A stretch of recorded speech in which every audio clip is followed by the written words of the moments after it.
Hi, I'm Lima Milan, and in this video, we're going to look at gating and sidechaining in Ableton Live. Now, gating as a concept is like a gate in a garden. Basically, you choose to let audio through and open the gate at a certain point, and at other points, you allow the gate to close and therefore stop the audio coming through as well. So there's actually a designated device in Ableton Live. If we go to Gate and just drag that in, this device is basically got a couple of different controls on it. We have our signal level, so how loud our signal is, and at some point between the loudest and the quietest part of our signal, we decide how loud the sound needs to be to make that gate open up and allow the sound to pass through.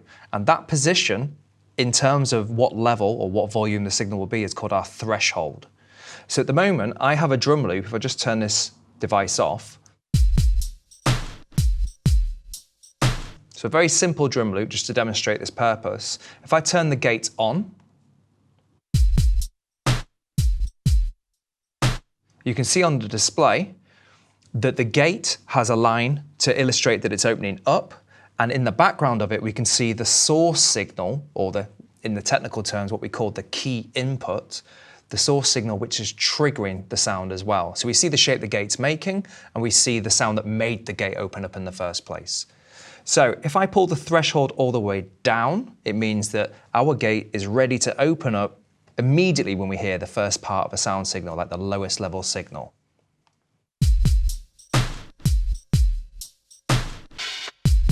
So as you can hear, nothing is happening. The entire signal is allowed to pass through that gate. The first instance of sound opens that gate right up.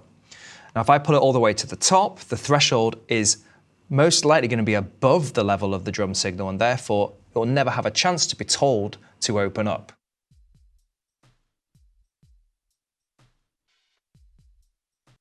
So gating itself will allow us to have this open and closing action to an audio signal, and what it can actually do is act a little bit like an editor to our audio.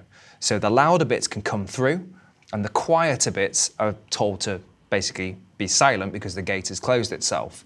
So as a quick way of creating a little bit more of a dynamic drum sound, we can move this so it only allows the louder peaks to come through. So in our perception, the main parts of the drums come through at full volume, and all those smaller ambient sounds in between are removed, and therefore it seems like those events that come through have more power.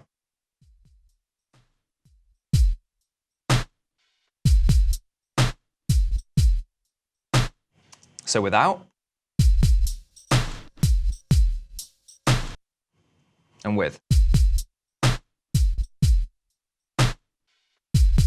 Okay, so that's the concept of the threshold being the point at which we tell that gate to open up.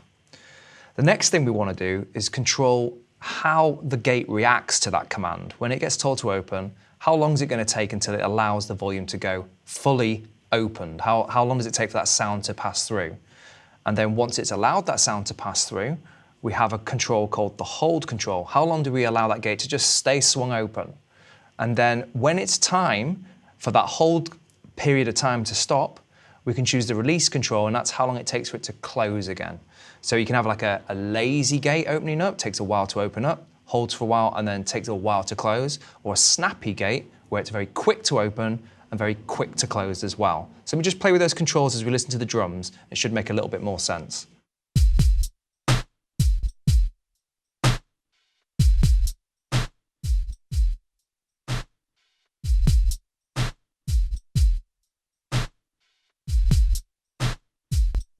So the attack control is how long it takes to open up, and it sounds like the beginning of the drums are being softened because the volume hasn't increased quickly enough when that first impact sound has triggered that gate to open up.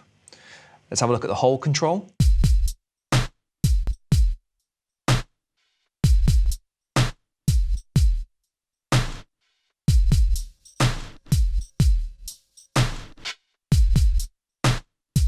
So that's how long it stays open once it has fully opened. And the release control is the opposite of the attack control of how long it takes for the sound to close again and be silent when the gate's closed.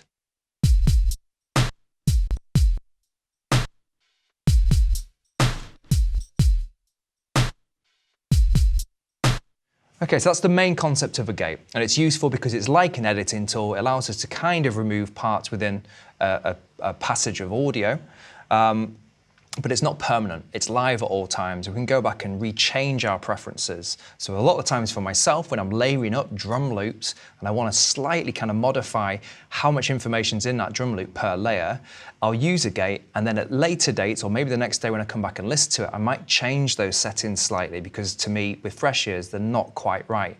If I'd have done that with audio editing, it's a lot of editing to undo, whereas with a gate, it's quite easy to change the motion of the parameters to change how that gate reacts. So that's gating the sound signal that the gate is added to. So I've added a gate to the original signal, and then the signal itself is telling the gate when to allow the sound to come through. Now there's another concept which is called sidechaining. So you remove that relationship of the sound you're processing to the sound that's telling that gate when to open and close. So if we have a look at the gate for a minute, on the left-hand side, we have an additional sidechain toggle switch. If we open that up, it allows us to disassociate the sound it will listen to in order to know when to open that gate and close that gate again. So in this case, I have, if we go to session view, I have a drum loop and like a pad atmospheric sound. And my intention creatively is that I want to gate that pad sound, and I want the hi-hat pattern to actually tell the gate that's processing the pad when to open and close. So the pad itself is a long elongated sound. It has no peaks and troughs to it particularly. It won't really open and close in any rhythmic way, whereas a hi-hat is a very short burst of volume, and that can trigger the gate to open and close at a rapid succession. So what I need to do first is get myself a new gate device. And if we listen to the pad, you'll hear.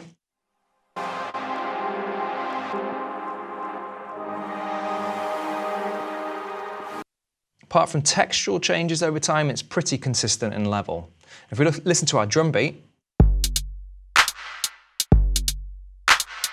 that hi-hat is the element that is short and snappy, and I want to tell the pad when to play and when not to play. So they both become united in rhythm. So again, I could do this with audio editing, but it's very permanent when I do it that way, or very hard to undo and change my mind for. So gated in this instance is a bit more experimental as to what I can achieve with this. So go back to my pad for a minute. And let's disassociate the input signal that's going to tell the gate when to open, the sidechain, and what we're going to process, which is the pad. So I need to open up that toggle switch, enable sidechaining, and then we have a long list of options from the chooser menu. So this is where we tell the gate to listen. This is what source sound it is that this gate's going to look for to know, oh, okay, I can open and I can close. So it's the hi-hat on that track called trap.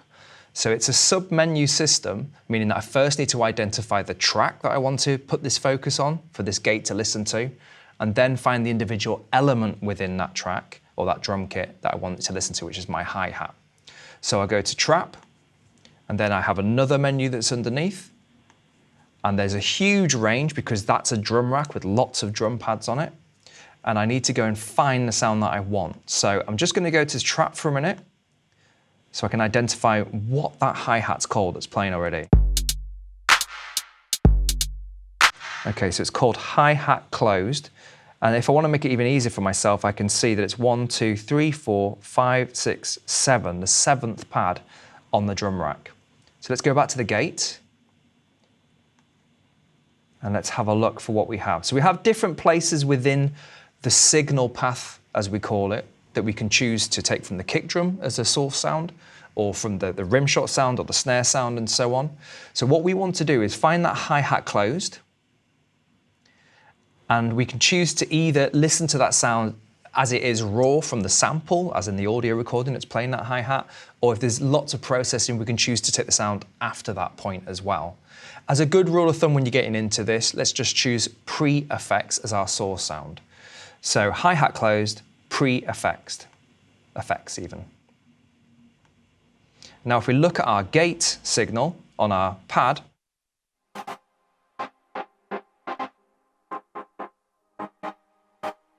As I was mentioning earlier, when you see the background image and the foreground image is the gate actually opening and closing, and the background image is the sound that's telling the gate when to open and close. So we're not seeing the pad anymore in this image, we're seeing the hi-hat behind and then the gate reacting to the hi-hat. And immediately you can hear that the pad sound has now become rhythmic like the drum beat. So this is where our shaping tools come into play, and also our choice of threshold. Just in case our hi-hat's a little bit too quiet and we want to make sure the gate triggers to every hi-hat that plays, or the vice versa, where we need to make sure that the hi-hat isn't too loud. So let's have a look at the threshold setting first. If it's too high, it's not triggering at all.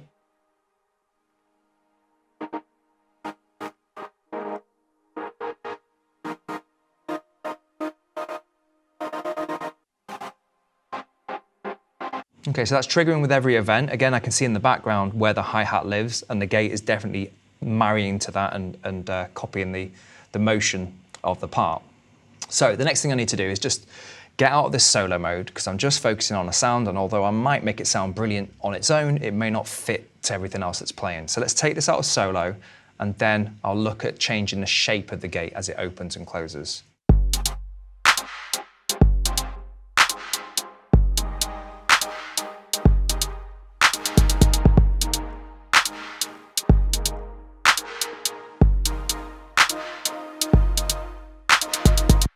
Okay, so let's listen to that without.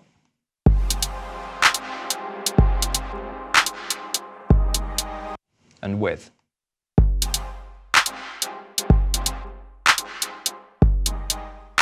So immediately you can hear the creative possibilities with this. And as I say, it's fluid. It can be changed at any time, even if I save this project and come to it another day as well. So what we've looked at is gating a signal where the signal that's being processed is also the signal that's telling the gate when to open. That's our normal behavior with a gate on the track. And then we've looked at using the sidechain function, where we separate those two aspects within that gate. The gate processes one sound source, but we tell the gate to know when to open and close because we tell it to listen externally to another sound source, which is our sidechaining effect.